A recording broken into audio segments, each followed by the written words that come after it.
सबको बताऊंगा कि ये पृथ्वी जो है हम सबकी है, सारी विश्ववासी का है। इसलिए इसको ग्लोबल वार्मिंग से बचाने के लिए सबको एक एक पेड़ लगाना चाहिए।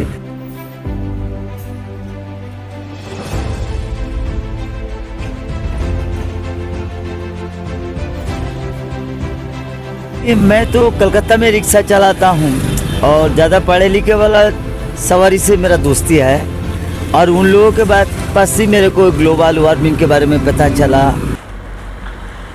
कहते हैं ना, अगर आपके हौसले बुलंद हैं तो आपको मंजिल से पहुंचने पर कोई नहीं रोक सकता। सत्यन दास जो कोलकाता के रहने वाले हैं, एक मिशन पर निकले हैं, और मिशन यह है कि समाज को जागरूक किया जाए। जिस तरह से ग्लोबल वार्मिंग चल रही है उसको लेकर समाज को जागरूक किया जाए। एक मिशन पर निकले हैं कोलकाता से सियाचिन के लिए। सत्यन जी तीसरी बार सियाचिन जा रहे हैं और साइकिल से ही ये ग्लोबल वार्मिंग का एक संदेश लेकर निकले हैं। Save water save nature. Satyan ji के हौसले की यहां पर तारीफ करनी होगी कि जिस तरह से साइकिल पर ही ये सियाचिन की तरफ निकले हैं, वाकई में ये एक काबिले तारीफ है। 40 दिन हो रहे हैं इन्हें अपने सफर पे निकले हुए, और अभी भी ये अपनी मंजिल की तरफ चले जा रहे हैं। सत्यन जी से जानेंगे कि किस तरह से इन्होंने ये संदेश जो है ग्लोबल वार्मिंग का इनके दिमाग में आया, और कब से इस तरह का ये सोशल कार्य कर रहे हैं। इन सब चीज़ों की जानकारी इनसे लेंगे। सत्यन जी, सबसे पहले हमारा भी आपको सैल्यूट है कि जिस तरह से आप एक साइकिल पर ही ग्लोबल वार्मिंग का मैसेज लोगों को दे रहे हैं, क्या कहेंगे? यह है कि मैं तो कलकत्ता में रिक्शा चलाता हूँ और ज़्यादा पढ़े लिखे वाला सवारी से मेरा दोस्ती है, और उन लोगों के पास ही मेरे को ग्लोबल वार्मिंग के बारे में पता चला, ये सेव वाटर के बारे में हमें पता चला। तो तब से मैंने सोचा कि हमें भी कुछ करना चाहिए।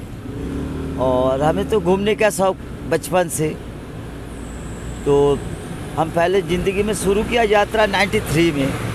साइकिल में जगन्नाथपुरी गया, दार्जिलिंग गया, हरिद्वार गया, और साइकिल में 95 पूरा ऑल इंडिया टूरिंग किया था। उस टाइम लोगों का संदेश यही दिया कि सारे जहाँ से अच्छा हिंदुस्तान हमारा, हिंदू मुस्लिम क्रिश्चियन सिख बौद्ध हम सब एक, Calcutta to all India start date 25/12/94।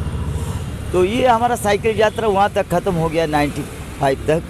फिर शादी किया, फिर एक बच्ची हुआ 2.5 साल की। तो फिर बीवी एक दिन बोला कि हम लोग गरीब है तो कहीं भी नहीं जा सकेंगे। अरे चलिए, मोदी जी तो अभी 4 लेन रास्ता है, अटल बिहारी जी तो अभी 4 लेन रास्ता बना दिया है, हम रिक्शा लेके कहीं भी जा सकता है। तो बोल के जगन्नाथपुरी पॉल्यूशन फ्री वर्ल्ड का मैसेज के साथ चल दिया था। तो फिर जगन्नाथपुरी जाके आया। फिर 1 साल गुजरते गुजरते फिर मेरा बीवी बोलने लगा, अब तो वैष्णो माता के दर्शन किया, हम लोग का नहीं होगा। तो फिर पॉल्यूशन फ्री का मैसेज लेके हम लोग कलकत्ता से पूरा उत्तर भारत की यात्रा किया था। ऐसे करते करते फिर यात्रा हमारा बंद हो गई। एक प्रोग्राम होता है तो हम सोचता बस बहुत हो गया। तो फिर 2014 में एक सवारी हमको बोला कि भाई अभी लद्दाख घूम के हम आया है। लद्दाख में एक पहाड़ है, वो खरदुंगला बोल के, खरदुंगला वर्ल्ड का सबसे ऊंचा गाड़ी चलने का रास्ता है।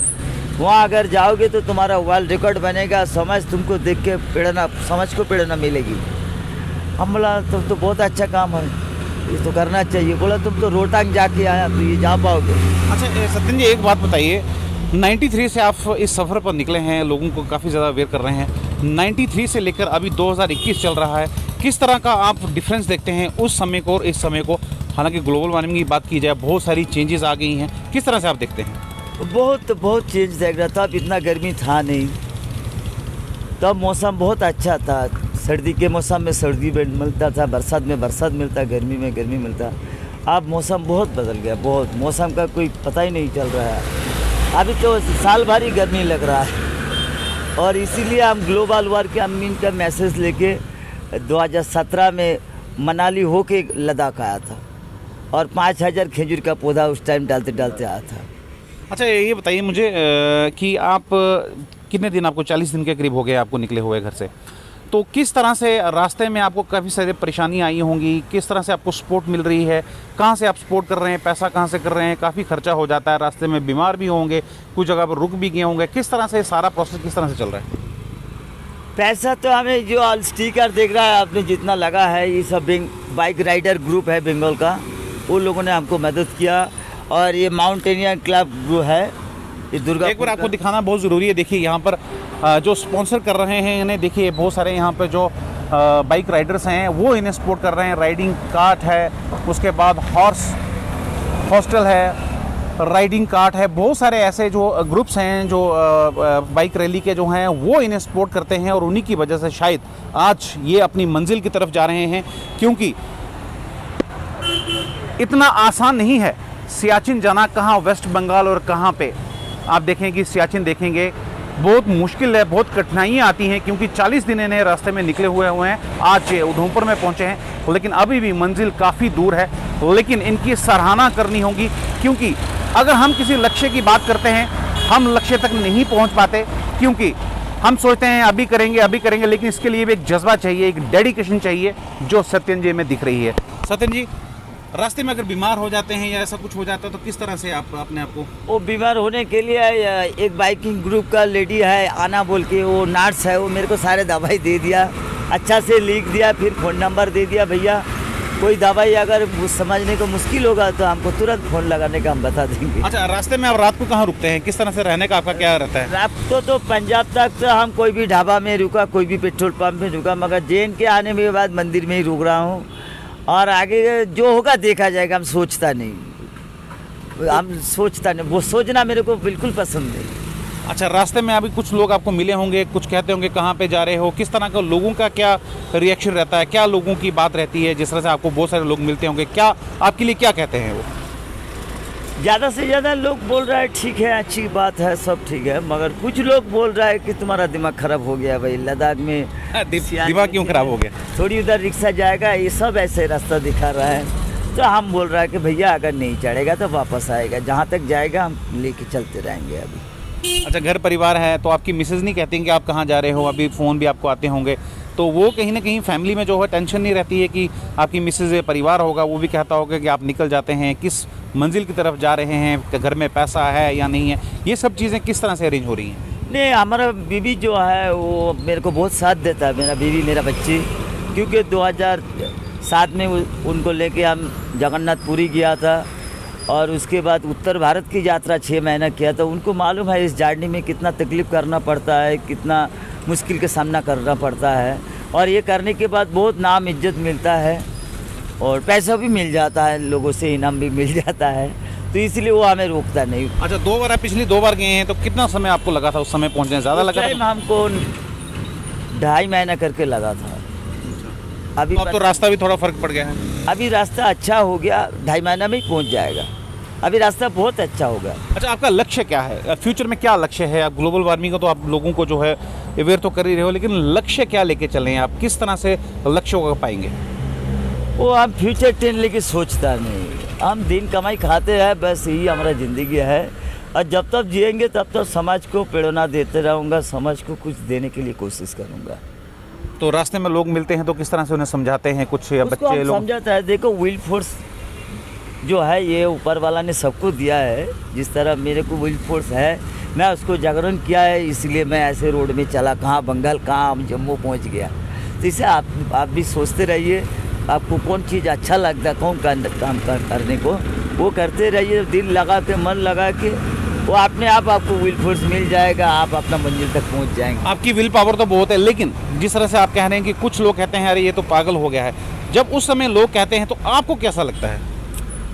मैं क्या बोलूँ, ऐसे तो लोग मिलते ही रहता है, उनको बोलने दो, बोलने वाले हम अपना मंजिल तरफ चल रहे हैं। कितनी आयु है आपकी? अभी तो 50+ एज रनिंग है। 50 है आपकी एज? हाँ, मेरा तो 50 शरीर का एज है 50+, मगर मेरा मन का एज अभी 20 नहीं हुआ। अभी 20 नहीं हुआ है। अच्छा, ये दिखाएंगे क्या क्या आपके साथ है, क्या क्या क्या क्या आपने रखा हुआ है रिक्शा में? ये सब बाइकिंग ग्रुप से मेरा टेंट दे दिया है, स्लीपिंग बैग दे दिया है, इसमें है, अच्छा और जैकेट दे दिया। सारे बाइक एंड ग्रुप से मेरे को वो मोबाइल का पावर बैंक से शुरू करके जैकेट से हैंड ग्लव से ए टू जो अच्छा। अब तो पीछे तो गर्मी थी, बरसात थी, लेकिन अब जैसे जैसे आप आगे जाएंगे सर्दी बढ़ती जाएगी, तो किस तरह से आप अपने शरीर को जो है अपने उस एटमॉस्फेयर कैसे आप बना पाएंगे? हम तो धीरे धीरे चल रहा है ना, वेदर के साथ अपना तंदुरुस्ती को मिलावट कर ले रहा हूँ और ठीक हो जाएगा इसमें। एक बार मैं आपको दिखाना चाहूँगा, इस जो ये साइकिल रिक्शा है पूरा आपको दिखाना चाहूँगा कि यहाँ पर पूरा एक मैसेज दिया गया है। मैं अपने कैमरामैन सहयोगी कहूँगा एक बार दिखा दे। Incredible journey 2021 Kolkata to Siachen border Ladakh. साथ में देखिए यहाँ पे सत्येंद्र दास जी का नंबर भी है, और साथ में देखिए ये रोडवेज रनर्स जो बाइक जो रैलीज करते हैं उनके स्पॉन्सर किया गया है। रॉयल राइडर्स आर ग्रुप, बहुत सारे ऐसे ग्रुप्स हैं जिनकी वजह से सत्यन जी आज ये अपने लक्ष्य पर निकले हैं। लेकिन साथ में आपको ये मैं बता दूं कि बताना बहुत ज़रूरी कि 50 साल की आयु है इनकी, लेकिन इनका कहना है कि मेरे शरीर की 50 साल आयु हो सकती है, लेकिन मेरी अभी 20 साल भी नहीं है। आप देखिए कि किस तरह से इनका जज्बा है, इनके जज्बे को हम भी सलाम करते हैं।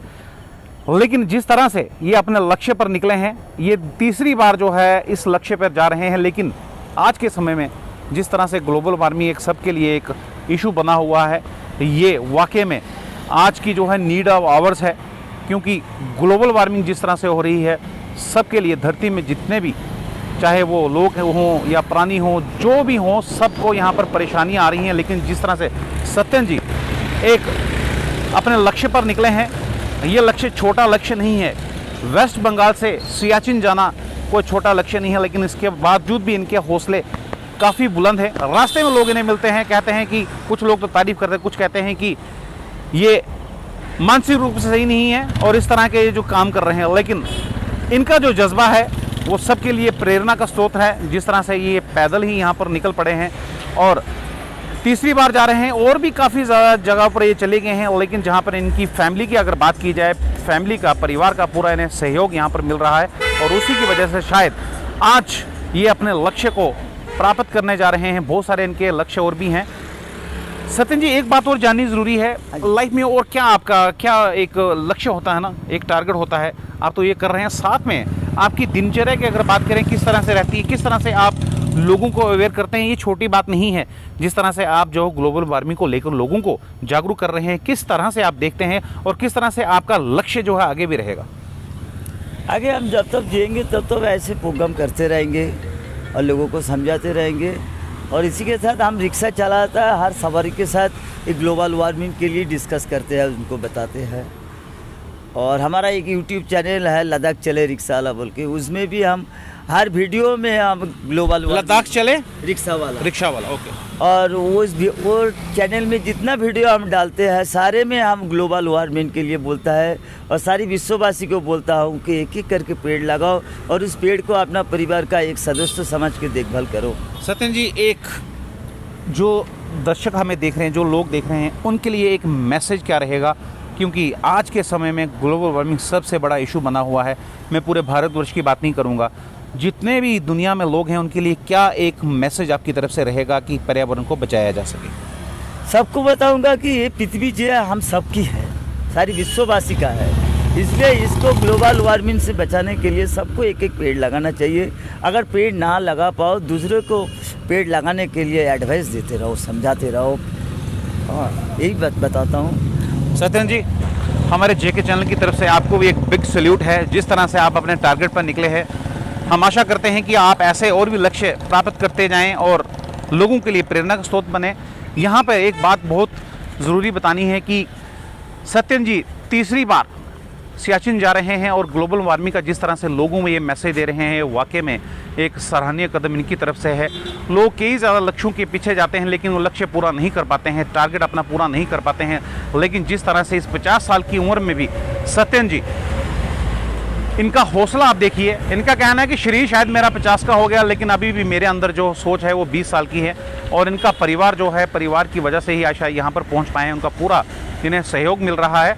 इन्होंने तमाम जितने भी भारतवासी उनसे एक ही बात कही है कि सभी एक एक पेड़ लगाएं, एक एक पौधा लगाएं, ताकि इस पर्यावरण को बचाया जा सके, ग्लोबल वार्मिंग को बचाया जा सके, क्योंकि ये नीड ऑफ आवर्स की बात है। इस समय सबसे सोचने वाली बात यही है कि जिस तरह से हम लोग आगे टेक्नोलॉजी में आगे बढ़ रहे हैं, लेकिन उसके साथ साथ पर्यावरण जो है वो भी कहीं ना कहीं इफेक्टिव हो रहा है। इस तरह के लोग जो हैं वो अगर संदेश लोगों को देते हैं, काफ़ी कम लोग मिलते हैं, लेकिन जिस तरह से आज इन्होंने संदेश दिया है वाकई में ये काबिल तारीफ है। और सत्यन जी कहते हैं कि जब तक इनकी ज़िंदगी रहेगी तब तक इस तरह के लोगों को संदेश देते रहेंगे और ये अपना कार्य करते रहेंगे। बाकी ताज़ा अपडेट्स के लिए बने रहें जेके चैनल के साथ। तब तक मुझे और मेरे कैमरामैन सहयोगी रशपाल सिंह को दीजिए इजाज़त। नमस्कार।